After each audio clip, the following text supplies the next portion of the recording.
Hi friends, അസ്സലാമു അലൈക്കും. ഇന്ന് നമുക്ക് നല്ല ക്രിസ്പി ആയിട്ടുള്ള ചക്ക ചിപ്സ് ഉണ്ടാക്കിയാലോ. അതിനായിട്ട് ഞാൻ നല്ല മൂത്ത ചക്ക എടുത്തിട്ടുണ്ട്. കുറച്ച് പഴുപ്പായ ചക്ക ചിപ്സിനായിട്ട് എടുക്കരുത്, അതേപോലെ തന്നെ നല്ല പച്ചയായിട്ടുള്ള ചക്കയും എടുക്കരുത്. നല്ല മൂത്ത ചക്ക തന്നെ വേണം നമുക്ക് ചിപ്സ് ഉണ്ടാക്കാനായിട്ട്, എങ്കിലും നല്ല ക്രിസ്പി ആയിട്ട് കിട്ടുള്ളൂ.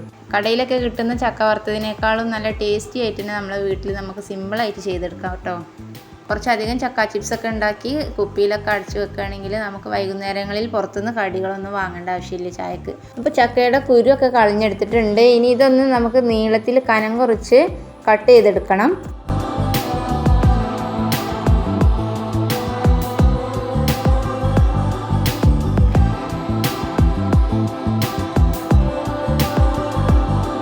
അപ്പോൾ ഇതാ നീളത്തിൽ നല്ലതുപോലെ കനം കുറച്ച് തന്നെ കട്ട് ചെയ്തെടുത്തിട്ടുണ്ട്. ഇനി ഇതൊന്ന് നമുക്ക് ഫ്രൈ ചെയ്തെടുക്കാം.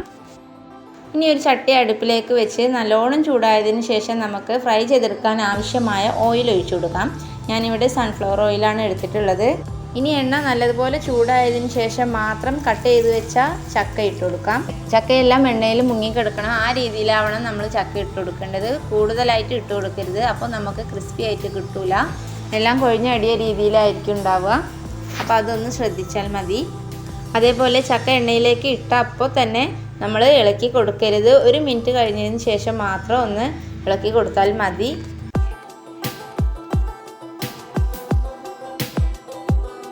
ഈ ഒരു പരുവത്തിലാവുമ്പോൾ നമുക്ക് ചക്കയിലേക്ക് ഉപ്പുവെള്ളം ചേർത്ത് കൊടുക്കാം.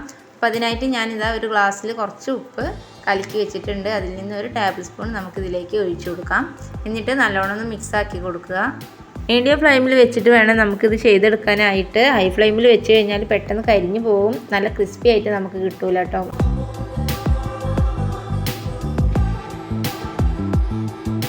ഇപ്പോൾ ഏകദേശം ഫ്രൈ ആയി വന്നിട്ടുണ്ട്. ഇനി നമുക്ക് ചട്ടിയിൽ നിന്ന് ഇത് കോരി മാറ്റാം.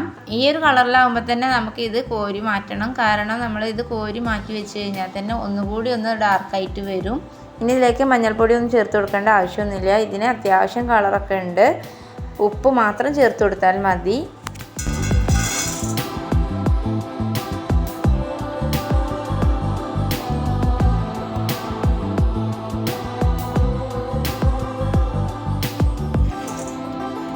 ഇനി നമുക്ക് ബാക്കിയുള്ളത് കൂടി ഫ്രൈ ചെയ്തെടുക്കാം.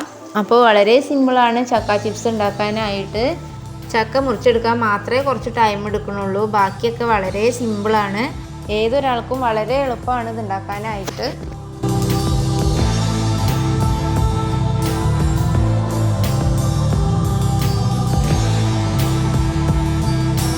എല്ലാ ചക്കയും ഫ്രൈ ആക്കിയതിന് ശേഷം നമുക്കിതിലേക്ക് കുറച്ച് കറിവേപ്പിലയും കൂടി വറുത്ത് ചേർത്ത് കൊടുക്കാം. കറിവേപ്പില ഒട്ടും കരിഞ്ഞു പോകരുത്. ഈ ഒരു കളറാകുമ്പോൾ തന്നെ നമുക്ക് എണ്ണയിൽ നിന്ന് കോരിയെടുക്കണം. എന്നിട്ട് ചക്കയിലേക്ക് ചേർത്ത് കൊടുക്കാം. ഇത് ചേർത്ത് കഴിഞ്ഞാൽ നമ്മുടെ ചക്ക ചിപ്സ് നല്ലൊരു മണവും അതേപോലെ തന്നെ നല്ലൊരു ടേസ്റ്റും ആയിരിക്കും കേട്ടോ.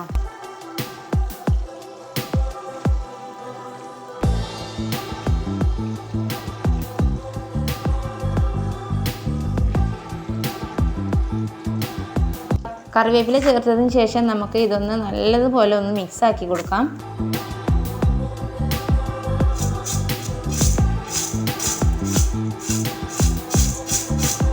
അപ്പോൾ നമ്മുടെ ചക്ക ചിപ്സ് ഇവിടെ റെഡി ആയി കഴിഞ്ഞു. ഇതുപോലെ നിങ്ങളും ഒന്ന് ട്രൈ ആക്കിക്കോളൂ, നല്ല അടിപൊളി ടേസ്റ്റാണ് കേട്ടോ.